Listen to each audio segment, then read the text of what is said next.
Hello, everybody. So, a guy walks into a bar.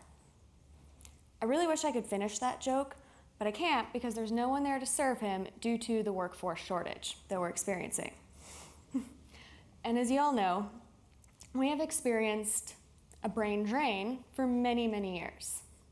So that, topped with the workforce shortage that we currently have, it is increasingly important to focus on talent attraction and talent retention, especially in rural areas. But I have good news.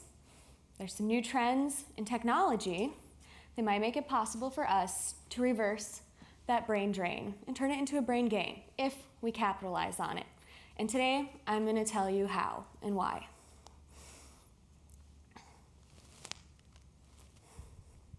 So, for many years, big cities have been stealing away our talent. They attract them with good careers, high-paying jobs, and lots of entertainment and engagement. But with cost of living on the rise in cities, safety concerns being higher, and work-life balance being harder to achieve, people are starting to reconsider rural living. In fact, over a quarter of people in a survey by Gallup said that they would prefer to live in a rural area, with another 12% wanting a small town. So that is over a third of people that don't want to be in a big city. But only 15% of people actually live in a rural area. So there's some numbers there. We can bring people here. People want to be here, but they're not. They don't think they can. So, what does this all mean? We've had some barriers with being able to bring those people here. One is good careers and high-paying jobs, and the other is broadband, good internet. Well, in the last year and a half, we have all seen that remote work has become more widely accepted than ever. And according to Upwork, it's predicted that by 2025, 22% of the workforce will be working remotely. That is an 87% increase from before the pandemic. So now those people can still pursue careers, potentially, from somewhere else other than a city.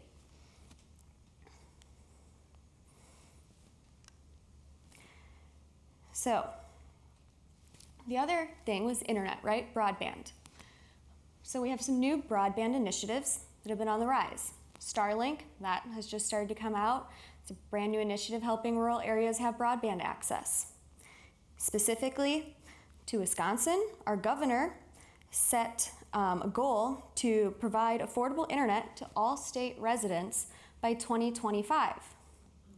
And the infrastructure bill that passed recently has $65 billion to finance the expansion of broadband to rural areas.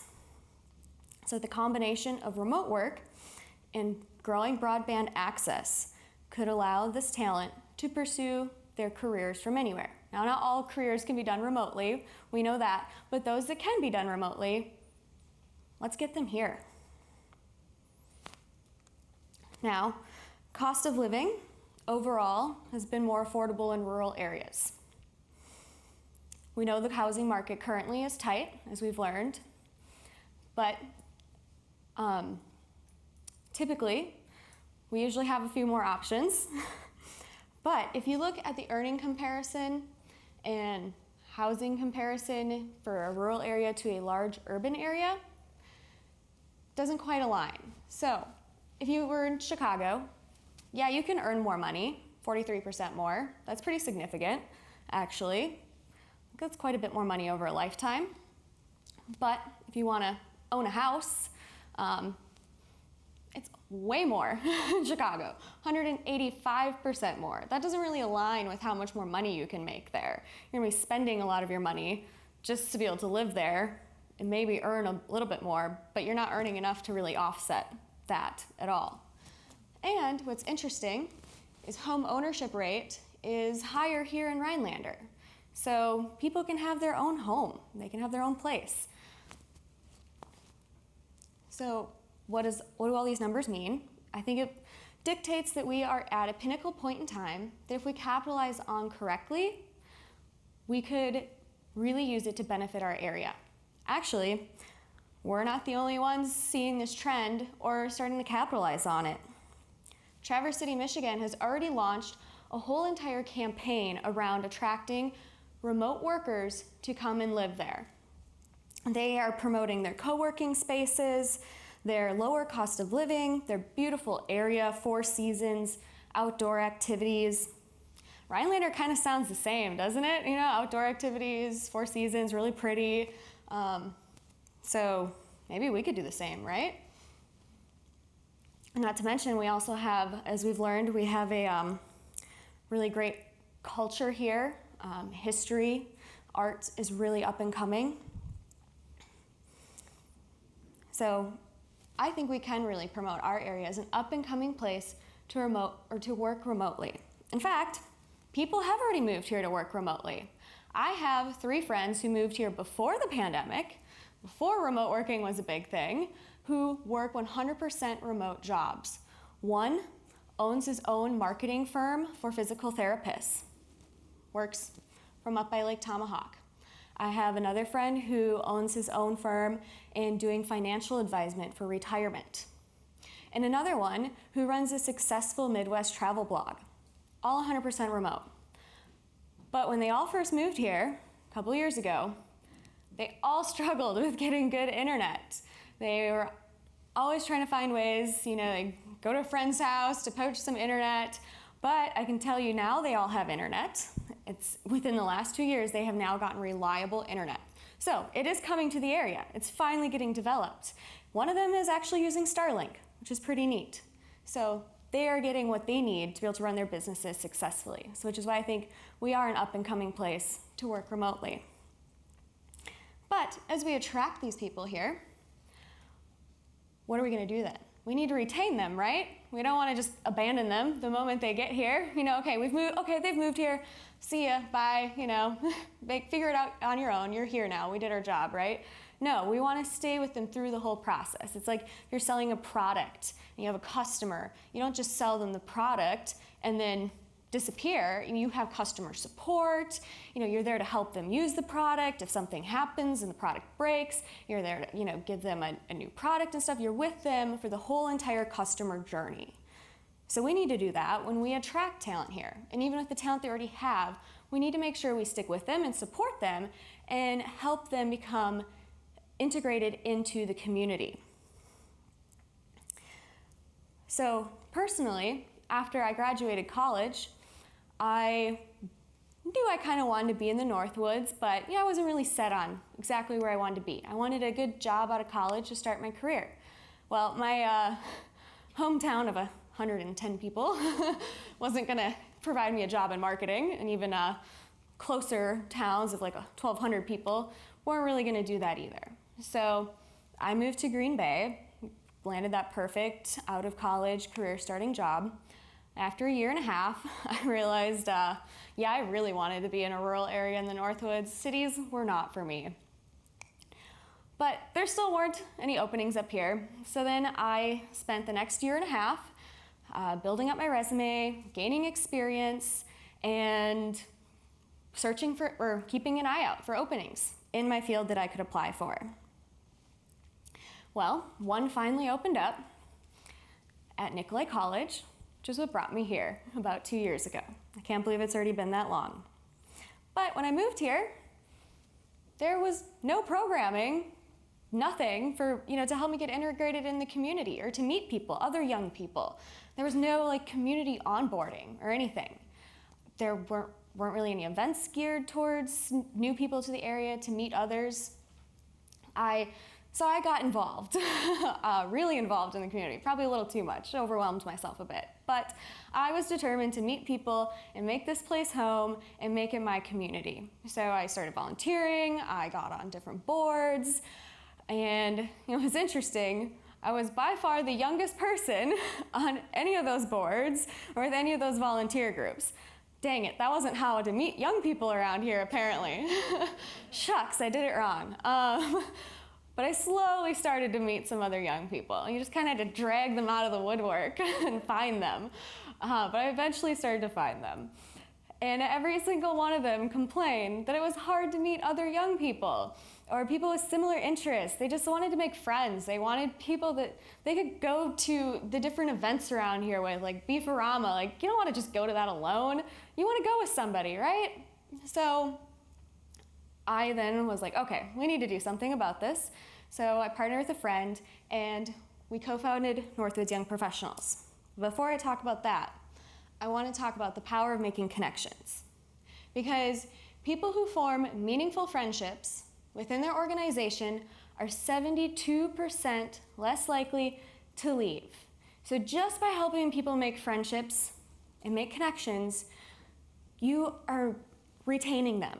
You're going to make them a lot more likely to stay. Simple, right? Just help them make friends. So we started Northwoods. Oh, skipped a slide. Oh, never mind. We started Northwoods Young Professionals, geared towards retaining talent. Our whole goal is to help people make connections socially and professionally. We started right before the pandemic, so that was a nice little challenge that got thrown in there when trying to create this group to help people meet. But with the events that we were able to put on and the things we were able to do, we saw a lot of success and a lot of engagement. We did networking events, which rotated between Rhinelander, Tomahawk, Minocqua, and Eagle River. Here are some pictures of some of our first events. And lo and behold, there were a ton of young people around here. What? Where were they all when I first got here and was trying to find people? They all came out of the woodwork and we were getting 20 to 35 people right before pandemic came and crushed us. But we were getting 20 to 35 people at our events. And when I was in Green Bay, I was part of their young professionals group, and their networking events would get about like 30 to 50.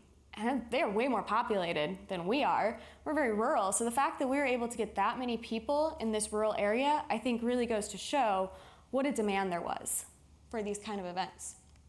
We also did a couple experiential events. These were really great during the pandemic, so we did outdoor stuff. We wanted to showcase how, or what you can do in this area, because there's a lot to do. So we want to showcase some of the different opportunities there are for engaging. So we did a hiking and biking night at a local trail system, and we also did a snowshoe and skiing night at another local trail system. We also partnered with a local consulting firm, 3P Insights, to offer virtual professional development sessions. We offered lots of different events. We had a Getting the Grant workshop, we had a green management workshop, a leadership session, and offered all these virtually so anyone could attend from anywhere.